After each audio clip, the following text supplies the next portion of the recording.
जोड़ा ब्लॉक अंतर्गत बड़ धरणर अफिम चाष को नष्ट कला पुलिस प्रशासन। केन्दुझर जिलार जोड़ा ब्लॉक तथा रुगुड़ी थाना अंतर्गत बड़ धरणर अफिम चाष को नष्ट कला आंचलिक प्रशासन। केन्दुझर जिला जोड़ा ब्लॉक रुगुड़ी थाना अंतर्गत रोइडा स्थित कैंप हाटिंग निकट सुना नदी कूल जंगल में बेआईन अफिम चाष ठाब पर ताकू नष्ट कला स्वतंत्र पुलिस टीम। प्राय 2 एकरु अधिक जमी रे बेआईन भावे अफिम चाष करा जाउथबा नै सूचना।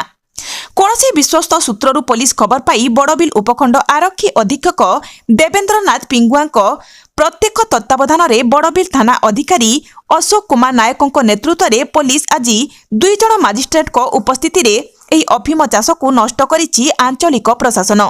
तेबे एही अफिम चाष केते दिनरु एठारे एभली अवैध अफिम चाष करा जाउथिला ओ कोन एही अफिम चाष पछरे आंतरराज्य निशा बेपारी संपृक्ति रहिछि ताहाकु नै मध्य संदेह करा जाउछि एवं एही बड़ धरणर अफिम चाष पछरे आउ काहार संपृक्ति रहिछि एनेई बड़बिल पुलिस पक्षरु अधिक तदंत चलाइथिबा नै सूचना। केन्दुझर जिल्लारु सरोज कुमार महापात्रଙ୍କ रिपोर्ट।